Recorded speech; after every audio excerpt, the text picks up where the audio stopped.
be talking today about some bottleneck ranking algorithms that we've developed at the CATT lab and how to communicate those. So, why do people care about bottleneck analysis? Well, cost of congestion is going up and up and up. Cost of congestion is going up and up and up, but the budgets that we have to fix congestion problems are going down, down, down. So we need to be able to more accurately spend our money on the places that are going to have the greatest impact. You can spend billions of dollars in some locations and not actually impact traffic at all. So where should we invest the funding? How do we identify where these congested locations are and rank them in some sort of way? How do we process and analyze the massive data sets that are behind all of this? One of those data sets is we've heard it mentioned today already, there's the NPM-RDS data set, there's other probe data sets that you can purchase from Inrix here, TomTom. If you're not familiar with probe data, it's essentially measuring the speeds of vehicles as they're driving around the roadway, and it's usually collected by either GPS equipment that's embedded in the vehicle, or it's from like cell phone, if you're using a cell phone to navigate around. So there's some opportunities there to make the data easier to use. So we've been putting together some bottleneck algorithms and some tools to help you to visualize where these bottlenecks are. And the process behind this is essentially you want to identify some sort of bottleneck condition. You want to track the evolution of that bottleneck over time. That's the most important thing, because bottlenecks can do all sorts of weird things. Then you want to be able to quantify and compare the impacts of the bottlenecks and visualize and communicate those bottleneck impacts as well. So, identifying congestion. The way we do this right now, starting off, is fairly simplistic. So you're looking at the speed on the roadway, and you've got some sort of reference speed. So the reference speed is essentially what the speeds of the road are like kind of in the middle of the night when there's no congestion. It's not the speed limit, it's the reference speed. And then you look to see when the observed speed on the road drops below 60% of that reference speed. And when it stays below that threshold for longer than 5 minutes, you say, okay, there's congestion present here, something's going on, and as long as that continues and it doesn't kind of fluctuate back and forth, back and forth, back and forth, but it stays down there, then you've got some sort of real problem. But these bottlenecks, they grow, they shrink, they merge, and they move up and down the bottleneck. You can have bottlenecks that actually move along the roadway, kind of like a living, breathing animal or a snake or something like that. So what does that look like? So I'm going to show you several examples here. This is a diagram of a road. So some sort of starting point on a road, and this is going backwards or upstream of the traffic. The same road is represented over here on a map. What we're going to do is go in and diagram what the congestion looks like. So let's say congestion starts at this point A right here, and this is time now. If it's pink, it's time now. So right now, congestion on this segment, this road segment, exists. Then we move forward a few minutes. Then all of a sudden, this segment and this segment are both congested. The bottleneck has just grown a little bit. The tail of that bottleneck has grown. We move forward in time, and it continues to grow. And then after a while, traffic starts to dissipate. Traffic starts to return to normal. And so the bottleneck then shrinks. So it kind of grows, and then it shrinks over time. And this entire thing, that's like a representation of the evolution of this one particular congested event at this bottleneck location right there. Here's another example of a bottleneck that's kind of progressing backwards over time. So let's pretend an incident occurs at this location right here, and a lane gets closed. So that starts to cause congestion. These two segments are congested first. Then as time progresses, it continues to back up further and further. But then, all of a sudden, the lane opens. they kind of clear the incident, everything starts to clear up, and so now the area closest to where the crash was starts to clear up, but you've got this queue that's propagating backwards, right? So the whole thing is moving backwards. Over time, it starts to kind of dissipate. And then over time, this is kind of your evolution. You've got a congestion event that starts there, another one there, another one there. Here's an example of congestion and bottlenecks that kind of merge together. So let's pretend first that there's a work zone at this location. It causes congestion due to a lane closure. So it backs up. And then as the work zone continues to cause congestion, rush hour then hits. And then location B down here, it just naturally gets congested anyway when there's the rush hour, and so congestion starts there as well. But then as time progresses, this middle segment in between the two also gets congested, so then it kind of blends together. And then as time progresses, then it might separate again and die out in different ways. So now you've got different ways to represent these congestion elements and how they move around. We think these look like blobs, so sometimes we call them bottlenecks instead of bottlenecks. So that's just a few examples of so many different ways that bottlenecks can move and merge over time. So now what we have to do is go and actually quantify the impacts of those bottlenecks. You can do that in different ways. So you could say a bottleneck is impactful based on how long the queues became and for how many minutes they were in a queued state. You could look at the effects of volume on that as well to see whether or not you have a lot of people that are congested or just a few people that are in a congested environment. You can quantify them many different ways. And that's we define all the algorithms on our help files. You can go look at them there. I don't want to show a bunch of equations. But then you have to visualize the congestion, the impacts. So we've got this tool that we've put together called our bottleneck ranking tool. This is a screenshot of it right here. It's web-based.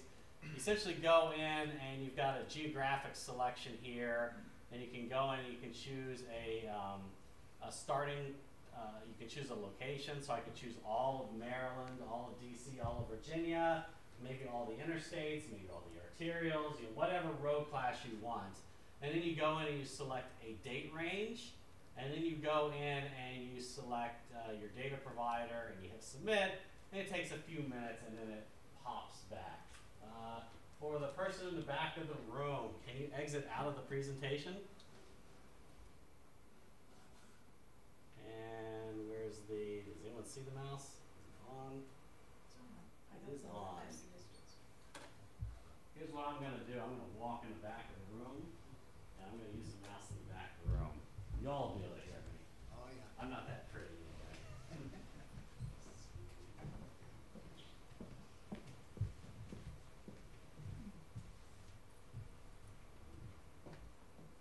So here's the real application. This is live. I went in and for sake of demonstration purposes, I chose Maryland, DC, and Virginia.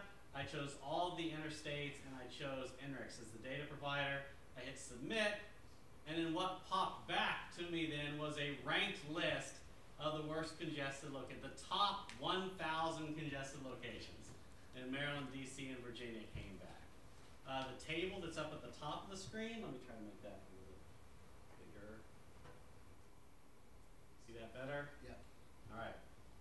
The table at the top of the screen gives you those top 1,000 locations.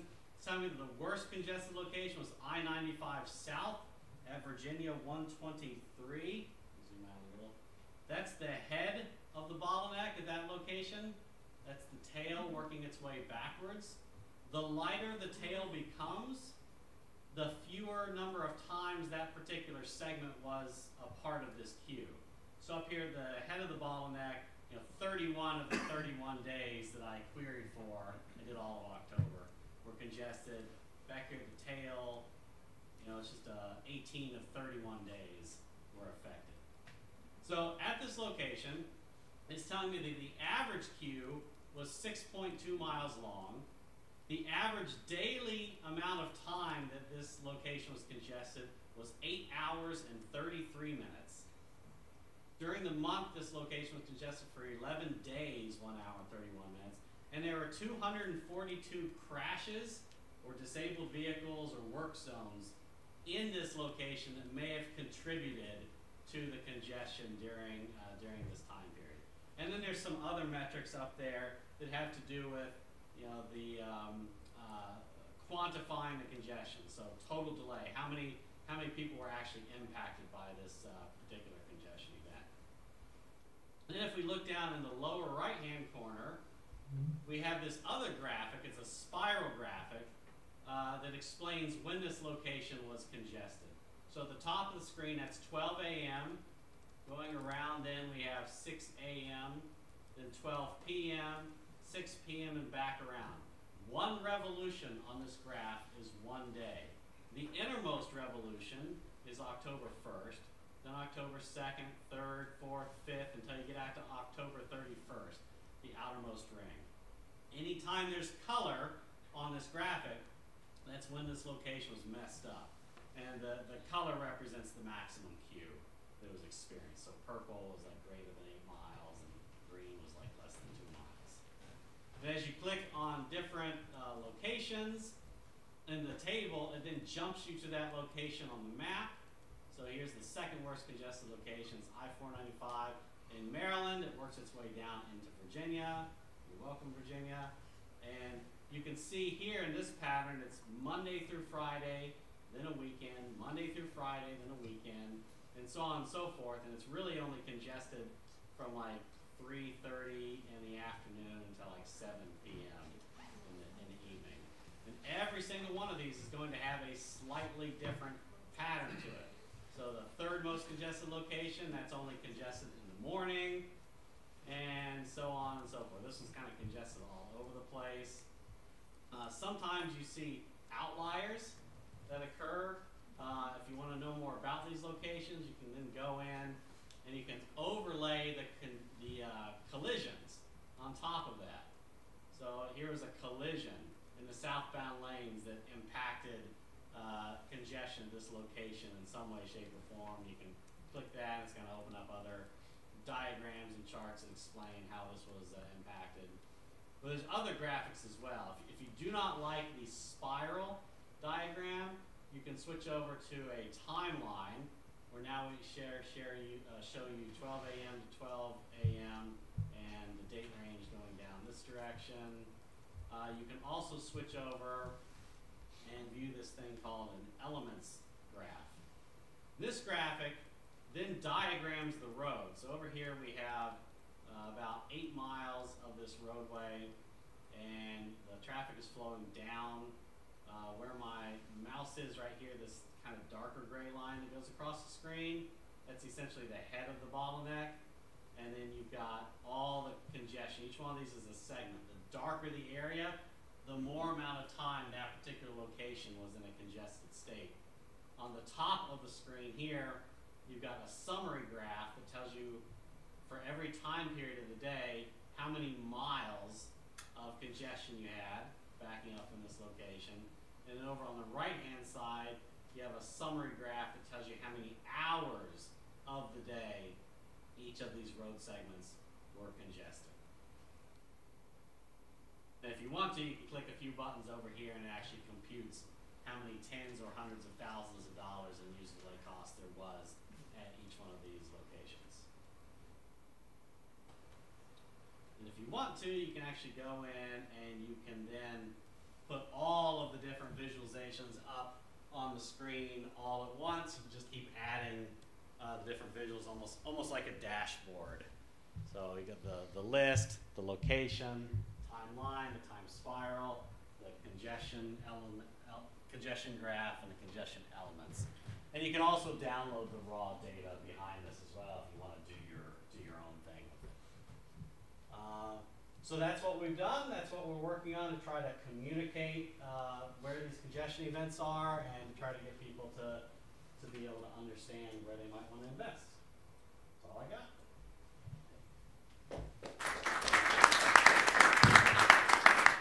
Questions? So it's common at state DOTs we hear, we looked at our bottlenecks, we identified them, and now we're working on them for 5 to 10 years. So you talked about them as living and moving, and you're monitoring like this. So what would you say to a state DOT in terms of, you know, changing their process or frequency of using this kind of information?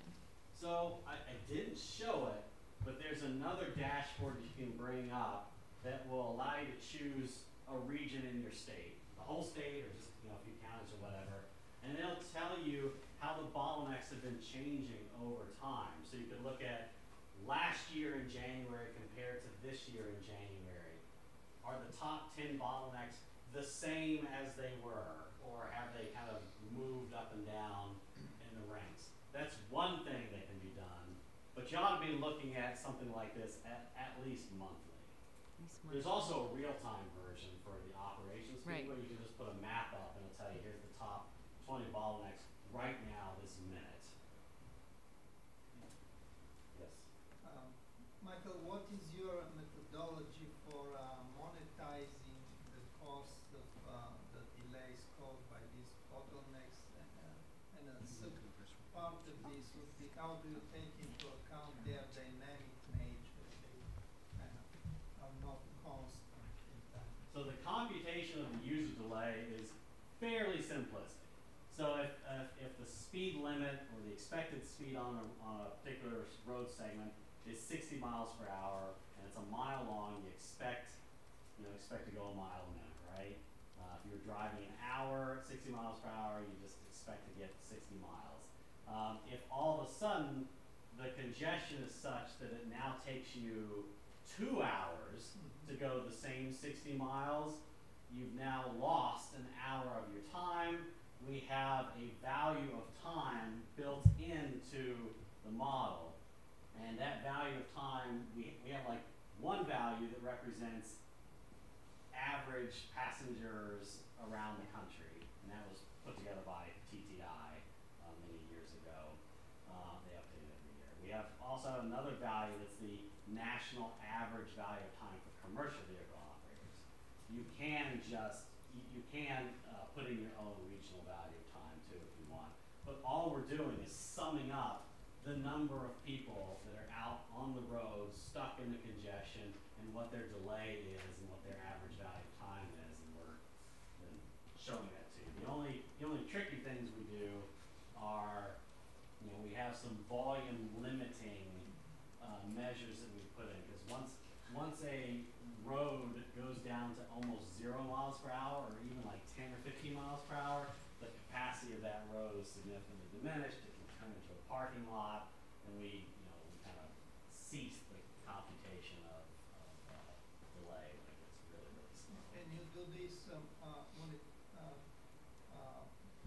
the day dynamically as speeds and volumes change to obtain a figure for a day, say. It's done in real time. Real time. Everywhere. What would be the so are you saying that you can compute it in like small increments and then expand it to a day, a week, or annually? Yeah, so I think the smallest reporting period that we have is an hour. Okay. So we'll sum up an entire, but that hour is summed up for every minute, right?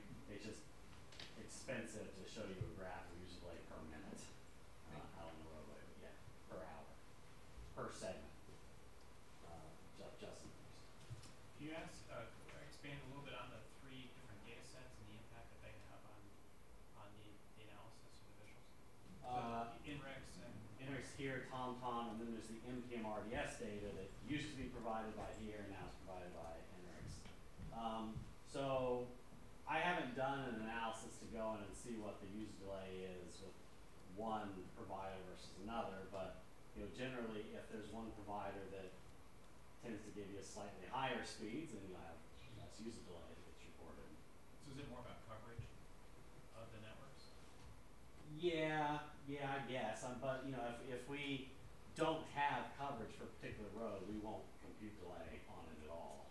So as long as the data provider is providing something back to us about speed and we have a volume measure for that road as well. We can compute for you.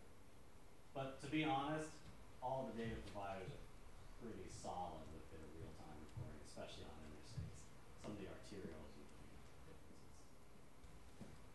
I'm curious how you're tracking a moving blob. Like if there's a congestion spot that has 3 segments and then it moves to a totally different 3 segments, how are you matching those two and calling them one moving blob rather than 2 different ones? Yeah, so it depends on how long it stayed in the first location before it moved back to the other. We give it a head location, like the head of the bottleneck. So if it stayed in one head location for 15 to 20 minutes, we'll call that a bottleneck at that location. Then as it moves backwards and starts to be in another head location for maybe 30, 45 minutes, we call that a new location, but it's the same congestion event. We tie them together. So is there some maximum threshold then of distance between blob heads? There is, and I don't remember what that is. I think if you look on our help files, it explains it, but I don't remember. You've been waiting. Yeah, so you've mentioned the sources for the speed here, Tom, and all of that. I'm curious to know what your source of volume is. I mean, you're doing this at a national level and tying the volume with the speed. How do you do that? So the national volume data set comes from HPMS. So we take the HPMS levels, we create 15-minute volume profiles off of that. But NRIX, for example, they put together their own volume profiles for things beyond the NHS. And then we have some of our clients, like Virginia DOT, for example, they've got their own volume profiles that they then provide to us, and we put in there. And there's a couple agencies that just have us use their sensors. The problem with the sensors, though, is you have sparse coverage, or you might have dense coverage in an urban area, but no coverage out in the middle of nowhere. Could you repeat the source name? What was the acronym for the volume? HPV. Well, HPMS. Every state has to report volumes on the national highway system every year. It's part of the HPMS, Highway Performance Monitoring System. Yes. Your time is